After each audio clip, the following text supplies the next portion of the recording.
tonight, we are very, very lucky to have Arthur speaking to us about the war on oil. Arthur has been a museum volunteer here for many years, and he says, I've never heard him give a full presentation, but I hear him every time he is here speaking to our guests about everything that's going on at the museum, and I know he's a wonderful speaker. What we don't have down in here is Arthur has an incredible background that many of you may not be aware of.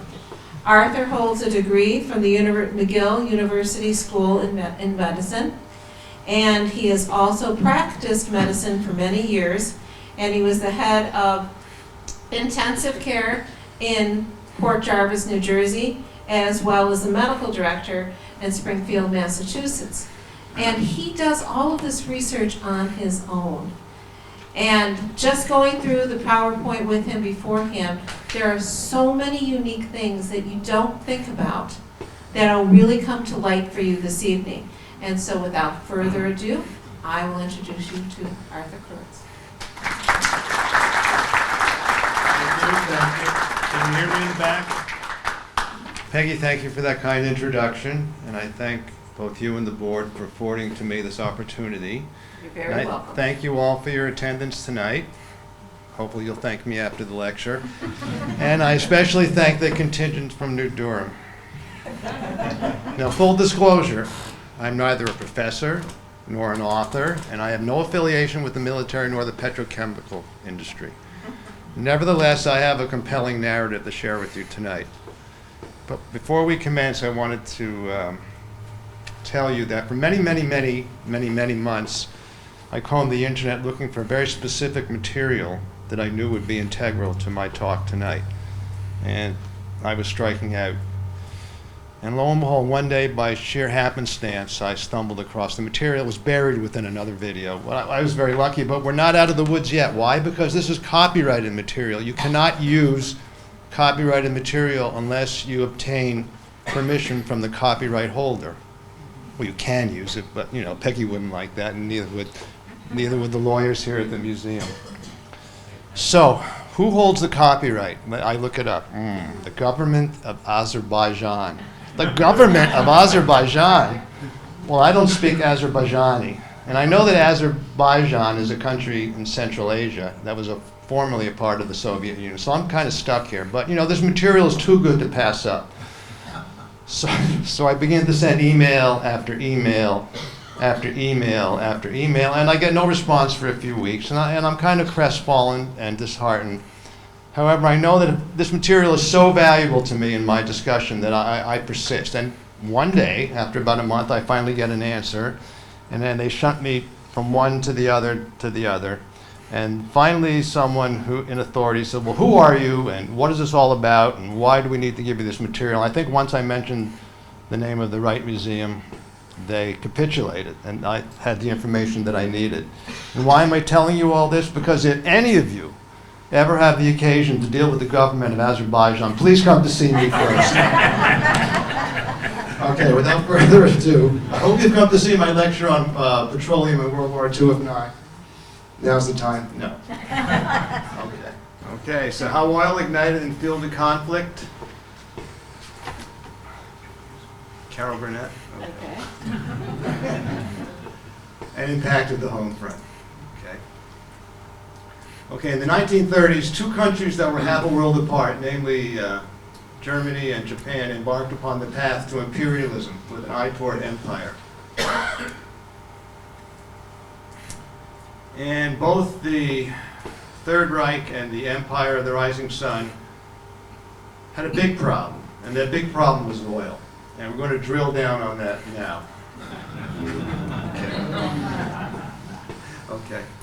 All right. Well, this is a very useful advice. It's good advice. Do not bite the hand that feeds you. However, it's excellent advice when it comes to oil. And why do I say that? Because both Japan and Germany, prior to the war, imported the bulk of the oil that they relied upon, mostly from the West and mostly from the United States. Once hostilities commenced, those imports dried up.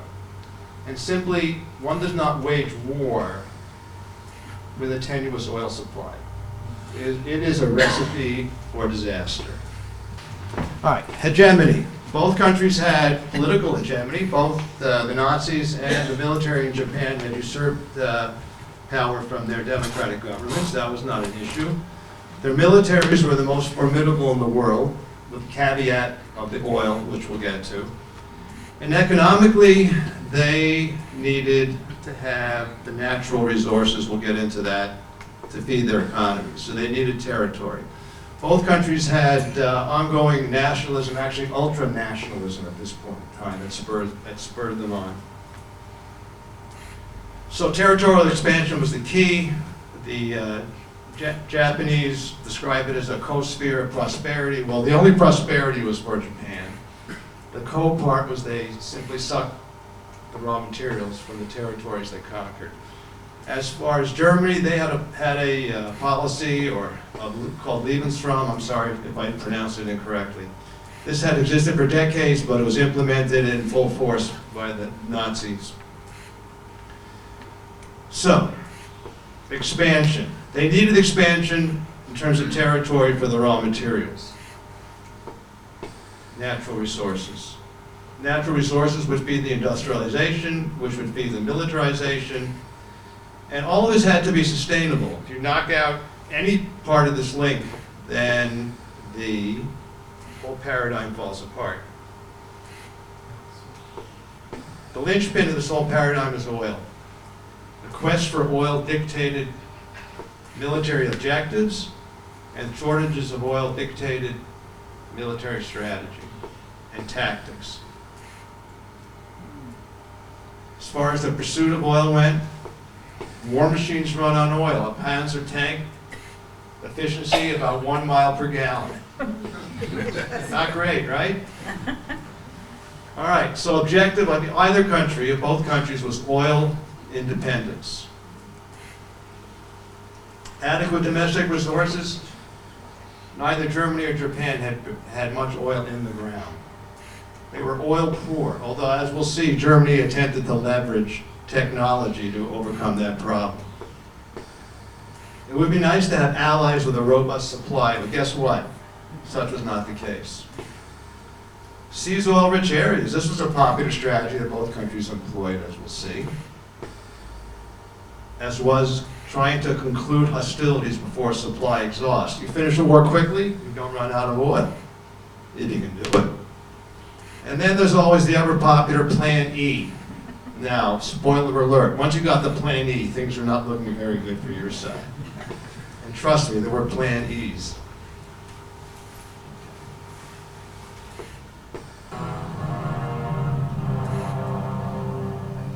Well, Hitler knew that oil was important for his war effort.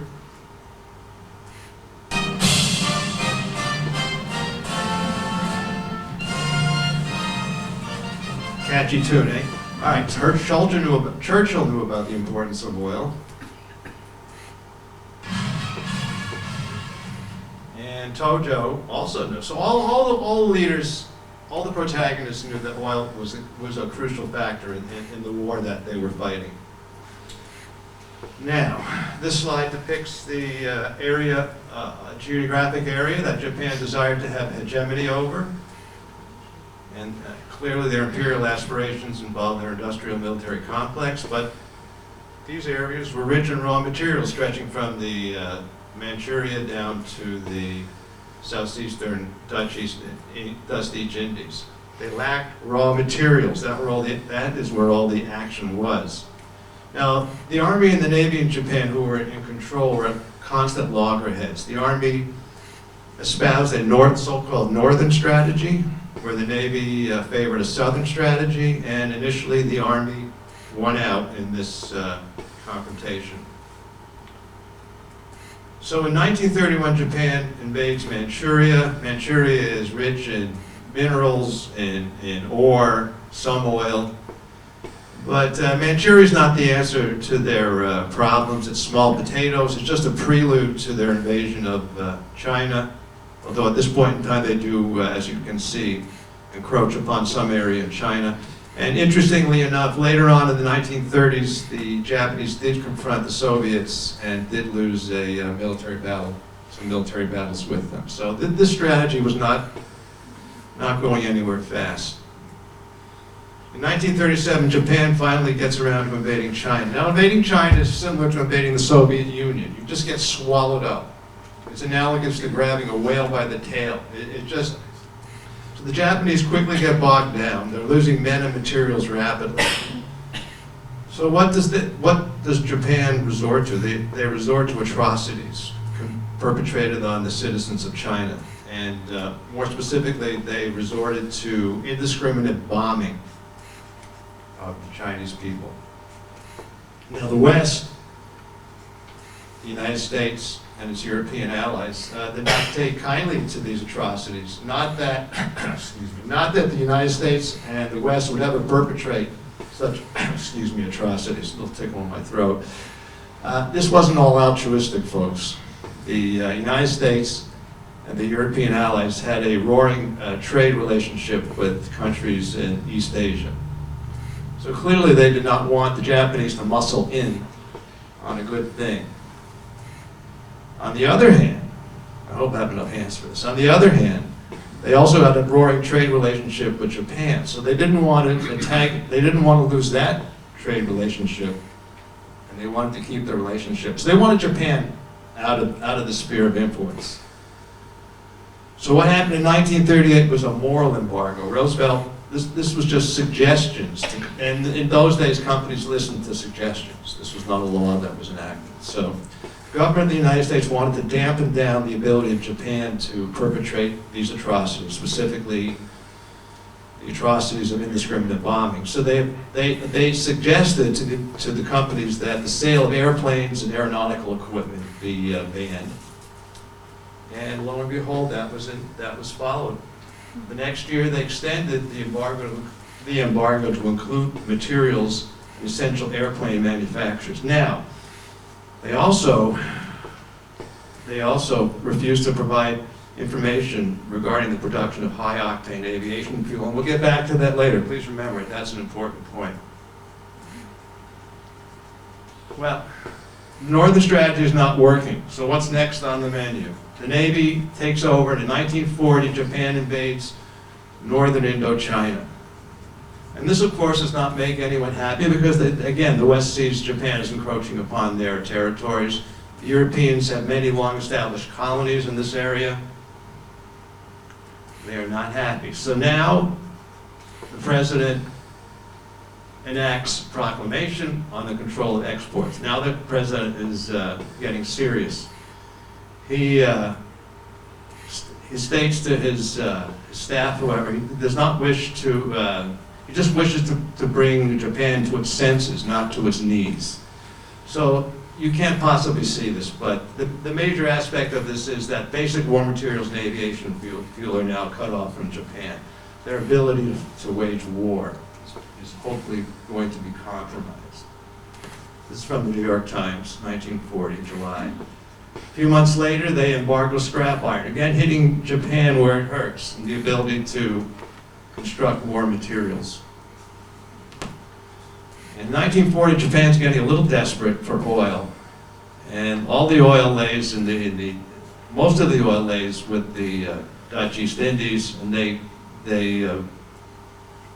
implore the Dutch to give them some oil. The Dutch give them a little. The Dutch are not nincompoops. They know that it's a question of pay me now or pay me later. So they hope to temporize. They throw Japan a bone, hoping that world events will delay or defray the inevitable Japanese invasion southward. In the jungles of Sumatra, Java, and Borneo stand the oil wells of the Dutch East Indies. And as the pumps feed the precious fuel to democracy's Far Eastern bases, Hubertus van Mock, far-seeing economics minister of the Netherlands Indies government, plays for time against the oil demands of Axis partner Japan. Plays for time while Hollander and Indonesian alike rush to strengthen the already formidable defenses of their islands. For well they know that the flag of the rising sun, moving swiftly southward, is now within bombing distance of Borneo, and if it floated above the oil plants of the Dutch East Indies, Japan would be independent of foreign supplies.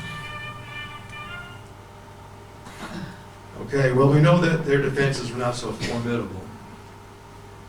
Now, we know in 1940 they conquered, or at least occupied, northern Indochina. And in 1941 they occupied all of Indochina. And now the gloves were off. The United States and their allies realized that they were reaching a point of no return. They had done everything possible to avoid open conflict with Japan, but this was pushing them too far. So, from the New York Times again, they freeze Japanese assets, and once having frozen Japanese assets, Japan can not buy oil. Most people think they froze oil off the bat, but this was just a technical issue. They just froze the assets. A few weeks later, President Roosevelt officially cut off oil to Japan. Now, by doing this, Japan lost 94% of its oil imports. Can't wage war without oil, ladies and gentlemen. In November of '41, the U.S. demanded Japan withdraw from China and Indochina in exchange for trade resumption. Well, this did not sit well with Japan. Japan had stockpiled 42 million barrels of oil. They knew this would suffice for their purposes for about 2 years. And the prevailing thought among the military in Japan is that they could hold out for 2 years, establish a perimeter of defense in the islands of the Pacific. Hopefully they would hold off the United States. The United States would get bogged down in Europe, and the United States would not have the will, the people of the United States would not have the will to continue to fight a war thousands of miles away. That was the hope, that was the aspiration. So what came next? Well, the Japanese knew that unless they did something, the United States and its allies would probably act first. So, you know what's coming. They invade Pearl Harbor preemptively, knock out the U.S. fleet, buy time. Maybe in 2 years' time, the conflict would be concluded by a truce. At the same time, they invade the Philippines, Malaysia, and the East Indies in short order. Japan occupies the oil fields and begins to transport raw materials and oil back to Japan. Now, look very closely. This is the Pearl Harbor oil storage facility. This is before the attack. Ingrain it in your mind, please. This is after the attack. Do you notice any difference? No, you don't. There was no difference. Japan did not take out the oil storage facilities at Pearl Harbor. We don't exactly know why, and I'm not even going to conjecture.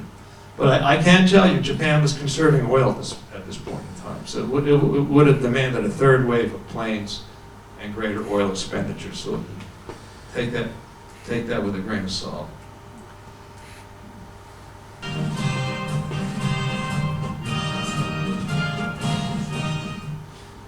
This is the inimitable Admiral Chester A. Nimitz. And Nimitz said if Japan had destroyed these oil tanks, the war would have been prolonged by 2 years. However, other authorities discounted this and said maybe 6 months. I do think this was a very crude estimate on the part of Admiral Nimitz. Crude estimate. Okay, we go. Okay, just to review, Japanese oil imports in the mid to late 30s in 1940, 94% were imported, mostly from the United States, some from the Dutch East Indies, from 42 through 45, mostly from the East Indies, a little from Burma, Borneo, other places in the region. Okay, now we get to sustainability. Remember I discussed that if you couldn't sustain everything upstream, that things would tend to fall apart? Well now, Japan had to transport the oil and all of the other raw materials for 3,000 miles. I would like to know who here thinks that on a day in, day out, week in, week out, and month in, month out basis, Japan could protect this trade corridor. Please, I don't need to see a show of hands. However, if you said yes, I need to see you after the lecture. So of course, this was an impossibility. Japan could not protect this route. Japan was able to launch new ships by the hundreds, As fast as they produced them, the United States began to destroy them. And the U.S. submarine fleet was responsible for about half of these losses. Over 2,000 merchant ships were destroyed. So, not unexpectedly, well, here's Japan's crude oil imports. Late 30s, mostly from the United States. Here's the onset of war. Japan invades the East Indies. They get a little bit of a bump. And then the United States goes into action and simply destroys their ability to transport the oil. So basically, Japan is now kaput. I'm sorry, I don't know how to say kaput in Japanese. So Japan is now kaput. And they're desperate. For those of you not arboreal, this is a pine forest. So what does Japan do? What is Japan doing now? Do they hope to sequester their refineries and oil tanks hide them in the pine forest? No. Are they going to convert all of their naval ships to burning wood? No. Although I should state that the shortage of oil across the globe during World War II, many motor vehicles were converted to burning wood. Not directly. They had a tender and they burned the wood, and the products of combustion were used to power the motor vehicles. But no, Japan did not burn wood in their naval vessels. This is what Japan tried. This is a plan E that we alluded to earlier.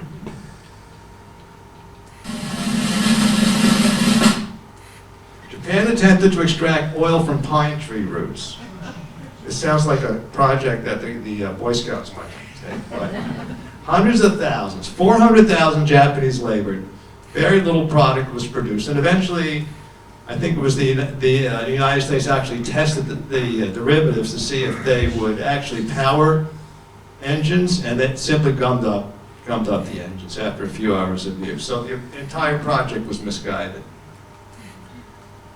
So Japan went to war with the United States because of oil, and they lost because of oil. So says Emperor Hirohito. Who am I to not believe what he has to say? So Japan is finished. Now, on to Germany. Lebensraum. We alluded to this earlier. The grand German Nazi plan: conquer Europe and then go west. Go east. Go east, not west. Go east. Conquer Ukraine, Russia. As with the Japanese, the Germans thought they had a superior race. The plan, Lebensraum, was loosely translated as living space. They needed more living space for their population. They were bulging at the seams. This area, the Ukraine and contiguous Russia, was a so-called breadbasket, and they had a lot of raw materials. The plan of the master race was to either enslave the Slavs, deport the Slavs, or simply exterminate the Slavs. I'm sure this is nothing I'm telling you that you don't already know. So Lebensraum is the policy. Actually, Lebensraum had been around for many decades, just not implemented. German fuel status, 1938. You can see most oil was imported from the Western Hemisphere, a little from Romania, some from Asia, the Middle East. Very small domestic supply, and a small supply of synthetic oil. 1939, the oil embargo starts. So basically, they lose 2/3 of their imported oil.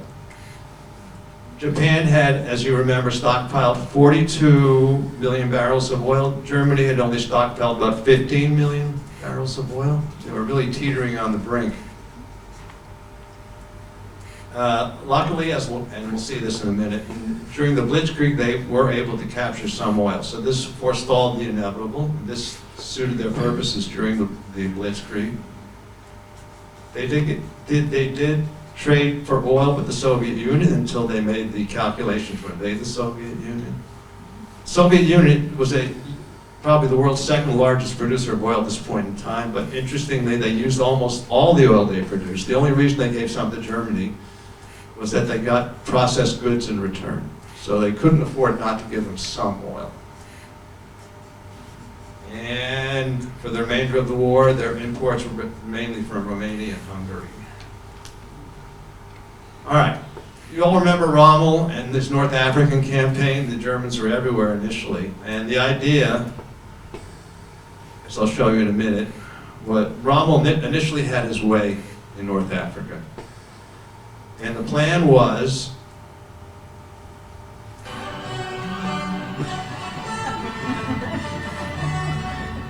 Plan was for Rommel to mop up in Africa and then link up with the Russian forces in the Caucasus, and from there capture oil in the Middle East, and potentially after that, India.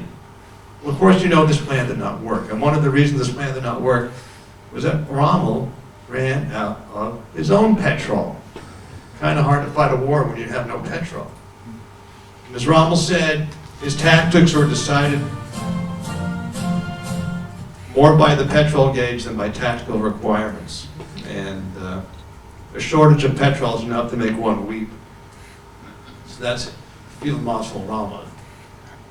Now, you mentioned if you can conclude hostilities quickly, you can serve oil. And the Germans have a good plan for that in the form of blitzkrieg. Of conquest by the established German strategy of sudden attack over land, the Nazi generals found in gasoline and diesel oil the motive power for one of the most terrible offensive weapons ever known, combined assault by bombers and mechanized ground forces.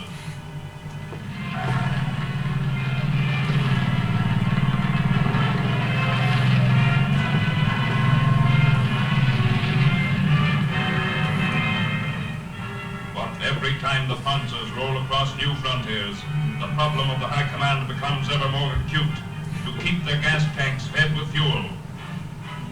With little oil of her own, and with few foreign sources open to her, Germany has been forced to build some 25 giant plants for obtaining oil artificially from coal. But synthetic oil costs 3 times as much as natural oil, and its production is slow and complex. Small wonder that the Panzer supply lines are organized to peak pitch for conservation. To race an engine is verboten. Accidents causing traffic jams involve court-martial. And by such rigid methods of saving fuel, Germany managed to conquer all Western Europe on 12 million gallons of gasoline, less than America can produce in 3 days. But even this small quantity drained Europe of its oil stocks. In the conquered countries today, Hitler's new order is horse-drawn. Tractors must rust in barns to enable the Wehrmacht to move. That was the blitzkrieg. Now, the Germans got lucky. We alluded to this earlier. And the only way to describe this is finders keepers. 10th, 1940. Hitler unleashes his armies on Holland, Belgium, and France. Once again, a formidable mechanized mass is launched into battle, crushing everything in its wake, and marching ahead at full speed towards the Channel and Paris.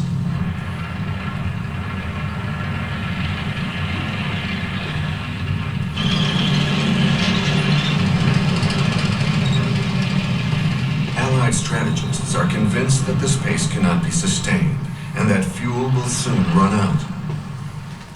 However, they forget to neutralize the main storage depots located in Belgium, the Netherlands, and France, as well as the distribution networks, so the Germans simply help themselves.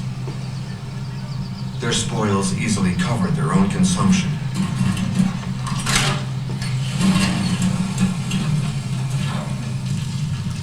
By the time the depots in the Paris region are set on fire, it's already too late. Defeat is inevitable. One by one, the Netherlands, Belgium, and France are brought to heel.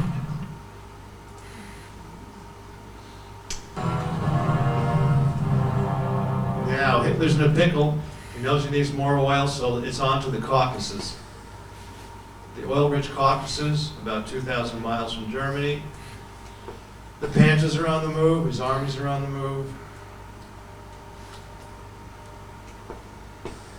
Refueling makes it possible for the Panzers to set off again.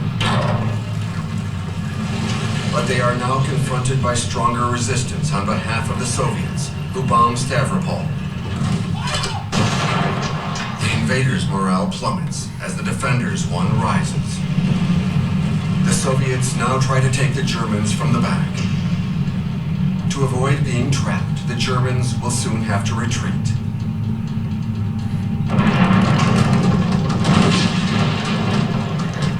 Hitler realizes he will not succeed in capturing Baku, and that this year's race for oil is over.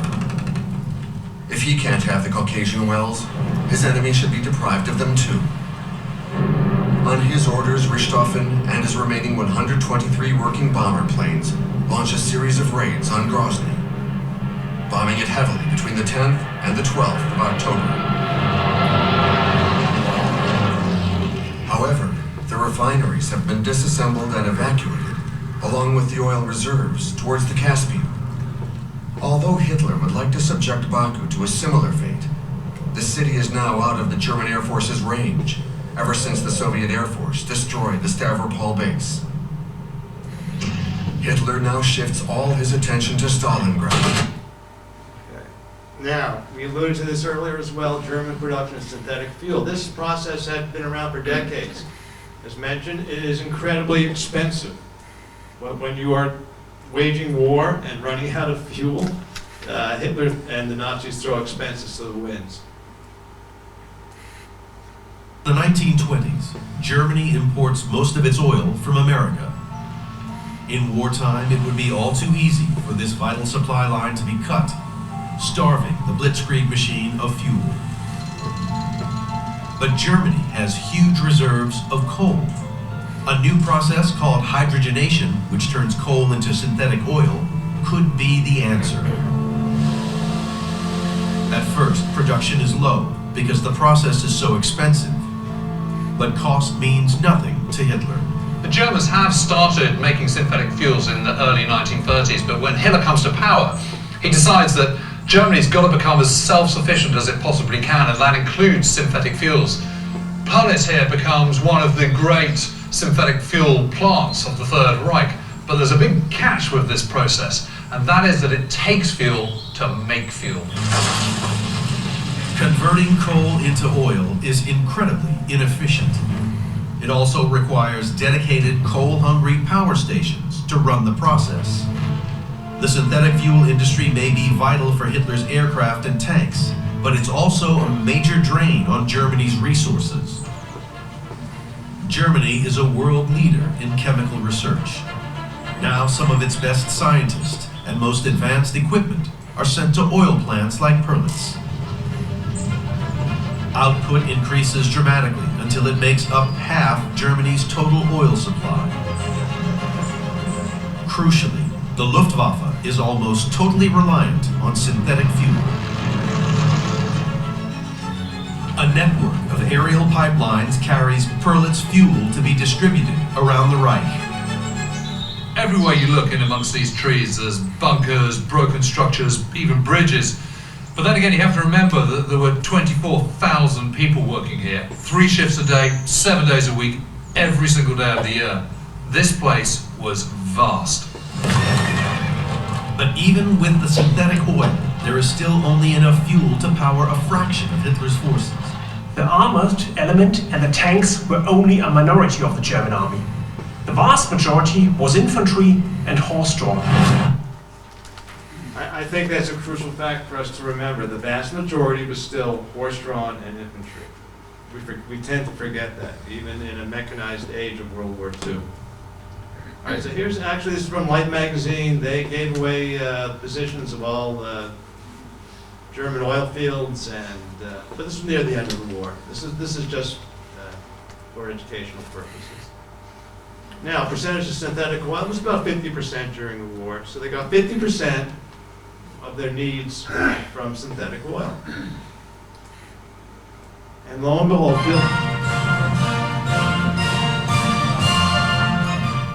Field Marshal Erhard Milch was very prescient. He knew that if the Allies were able to destroy the synthetic fuel plants, all would be lost. Didn't take a rocket scientist to figure that one out. Mass attacks on the synthetic fuel plants on which Germany's striking power depends.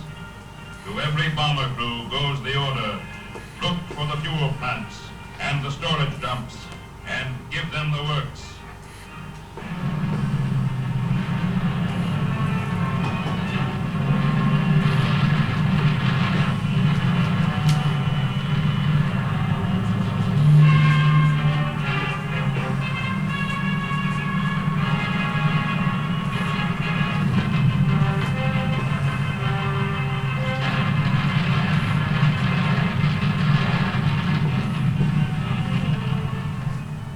Brightly, in the glare of burning oil and the bomb communications essential to its transportation, the Nazi leaders see the specter they dread most. Panzers and Luftwaffe alike stalled and impotent for lack of fuel.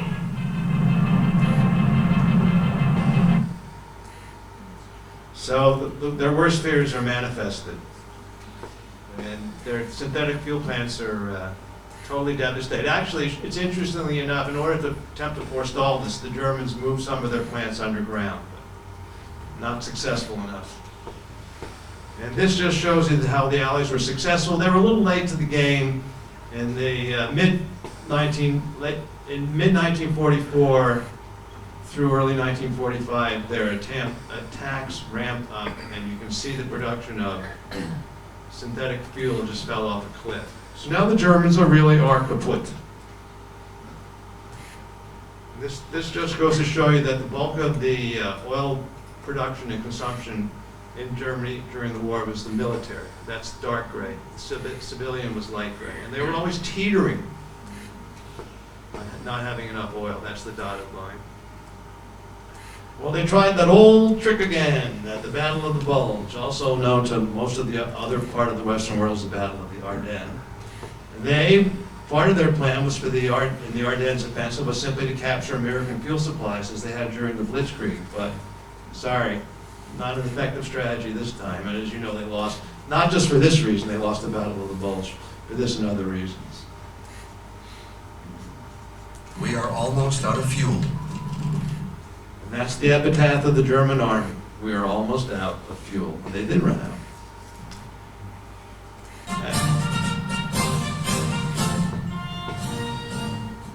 And so this, as General Paul Ludwig von Kleist, the commander of the Panzers, noted, the primary cause of our failure was a shortage of fuel.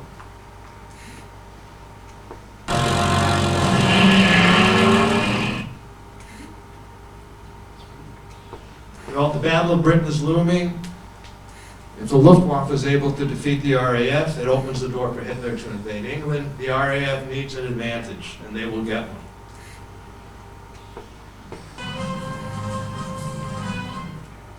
And enter one James Doolittle. He was ex-military in the 1930s, and he was working for Shell. And he realized that advanced engine and fuel technology would give the United States Army Air Force an advantage.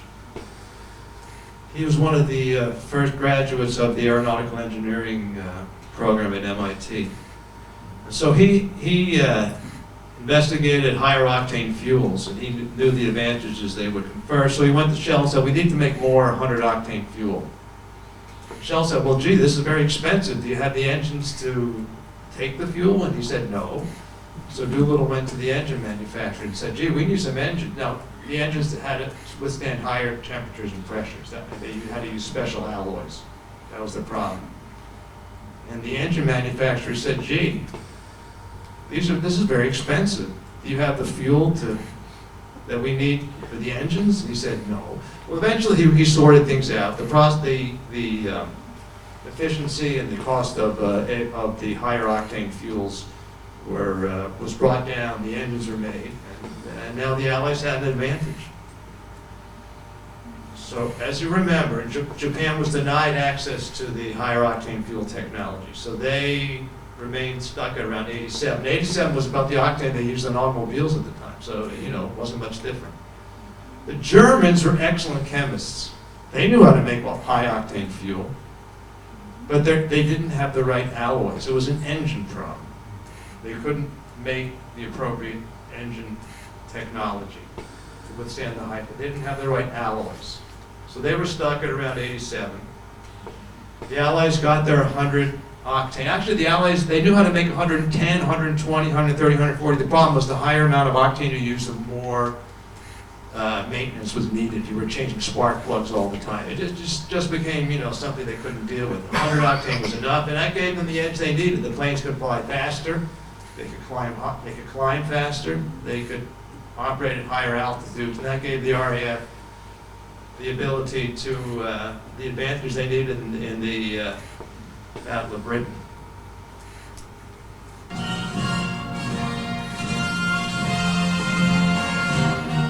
Now, Stalin knew what side the bread was buttered on. He knew all about engines and high octane. Now, no discussion of oil in the war can be complete without a discussion of the jerry can. The Germans engineered it. They were master engineers. The United States and the Allies simply copied the design. They were basically the same. For those of you who's into weights and measures, all the weights and measures are at the bottom. They were very similar. The only difference initially was that the United States added a spout. The Germans were using funnels, and you can get messed up with that. But the Germans weren't stupid. They added a spout eventually as well. War II, under the leadership of General George S. Patton, the Third Army drove its way into history across the French countryside in a daring thrust toward the heart of Germany. Never before had a military force moved with such speed and optimism.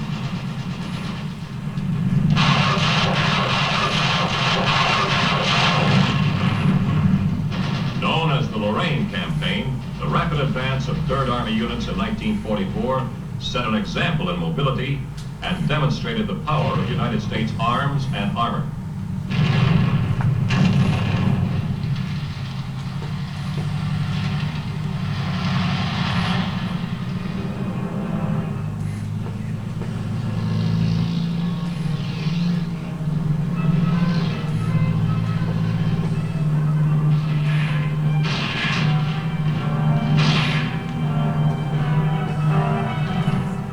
One of the ironic twists of the war, General Patton's forces advanced so swiftly that they outran their gasoline supplies, and the drive had to be temporarily halted until more fuel could be obtained.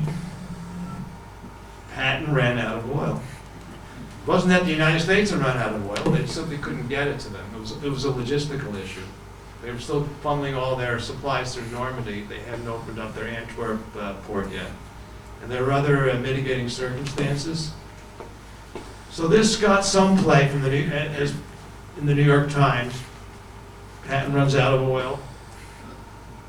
Now, you notice this is on page 12 of the New York Times. You kind of have to wonder what all the news from pages 1 to 11 was. This probably would have made page 1 today, don't you think? All right, so these are the, you had Eisenhower who made the decision to give the oil to Montgomery, and these three were no friends of the other. On the left is Patton. Patton wanted to push ahead straight to Berlin. Eisenhower decided that he wanted a more general front, gave the oil to Montgomery. I think it was called Operation Market Guard, if I'm not mistaken. And Patton said, my men can eat their belts when my tanks are gotta have gas. He was a tough son of a...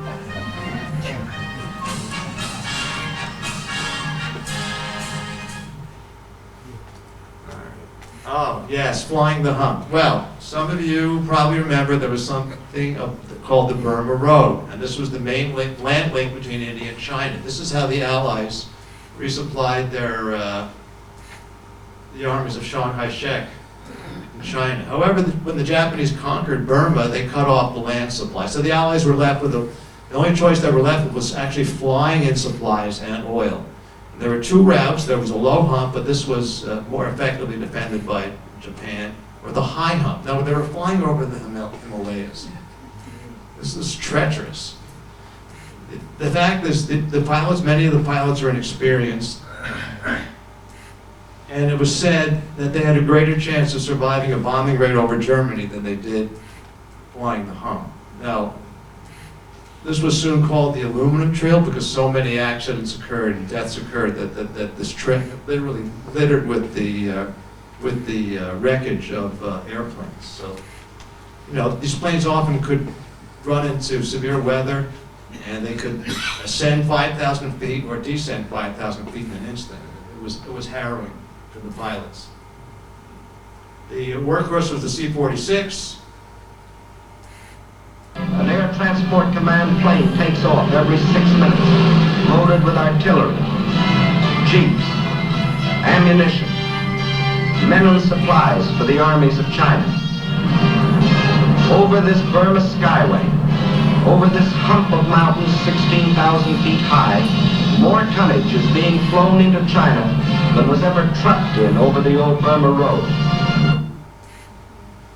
Now, flying the hump. When the C-46 was involved, you could fly about, I think it was 1.14 gallons deliver 1.14 gallons of oil for every 1 gallon you expended. But later in the war, B-29s were employed, and they were, believe it or not, for every gallon of oil they delivered, they themselves burned through 2 to 12 gallons of aviation fuel. Not very efficient, but the job was done. Ah, the home front in oil. Almost done. I thought you said the home front. This is a German U-boat. And once Germany declared war on the States, U-boats became very active in the off the eastern shore and off the Gulf of Mexico. And they wreaked havoc on shipping in the area. During World War II, German submarines called U-boats conducted wartime operations in the Gulf of Mexico. Their primary mission was to sink ships departing from ports in Texas and Louisiana, disrupting oil shipments and impeding the flow of military hardware and supplies to the European front. Oil was critical to the Allied forces in Europe and the Pacific, and the ports of Galveston, Houston, and New Orleans were some of the busiest oil exporting terminals in the United States. Research suggests that there were over 20 different U-boats operating in the Gulf of Mexico during 1942 and 1943, and cities such as Galveston, Sabine Pass, Port Arthur, and Beaumont instituted blackouts to reduce the city's visibility to the enemy submarines. Residents of the lower Texas coast remarked, "There are so many German U-boats in the Gulf, it's a wonder they don't torpedo each other." Sabine Pass became a primary point of defense along the Gulf Coast. Munitions magazines and a pair of 155mm guns were installed, but there were still numerous accounts of U-boats sinking ships.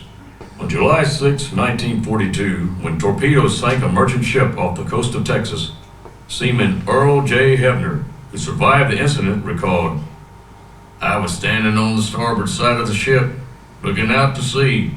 All of a sudden I heard an explosion, and it knocked me back about 5 or 10 feet. Hebner and other men escaped as a second torpedo hit the ship, sinking it and killing 27 crewmen. The German U-boats proved to be successful in their Gulf campaign. However, in an effort to maintain morale during the war, that information was not shared with the American public. The Germans sent 56 vessels to the bottom of the Gulf, with many of them resting off the Florida, Louisiana, and Texas coast. That's courtesy of Texas Historical Commission. So, ship transport was severely compromised, but the United States, being creative and innovative, they did not give up the ship. Well, they did give up the ship, and they now resorted to pipelines.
Saved the day. Nevertheless, gas rationing was instituted. It should be noted that gasoline rationing was just as much about conserving rubber as it was conserving gasoline. Because the rubber was in short supply, the Japanese had gained control of all the natural rubber plantations in southern Asia. That's where the most natural rubber came from, although the United States did implement a synthetic program. So conserving rubber, conserving gasoline, it was initially voluntary. We all know how voluntary measures work in this country. They didn't work. And Initially rationing in 17 eastern states and the District of Columbia was extended throughout the whole nation eventually. And it was recommended that everyone adhere to a victory speed of 35 miles or less. Most of you in this room, well, many of you were alive in the 70s. We all remember how effective driving 55 miles an hour or less was. Was not very effective. Compliance, as you might expect, was very poor. There were different classifications. Most people received an A classification. Interestingly, folks in the East got slightly less ration than folks in the West. And we're not quite sure why, but it said that distances to travel in the East were generally less than the West, and that public transportation was more available in the East. And in March of '44, it was reduced to 2 gallons a week. But lest you weep for these people, most people got around this. A lot of hanky-panky going on. People got what they needed, not just with gasoline, but with food and other substances. Americans are very innovative and creative. And there are other classifications. We won't go through all of them, but this is just for the sake of completeness. And as you can imagine, there was a propaganda initiative that went on to implore people not to drive or to carpool. So in summary, I hope I've made the case that oil was paramount to the whole paradigm in World War II. And to recapitulate, the Germans, the primary cause of our failure was a shortage of oil. Japan went to war with the United States because of oil and lost because of oil. This represents the treaty signing at the end of the war. So Japan and Germany were foiled by oil. I thank you very much for your attention.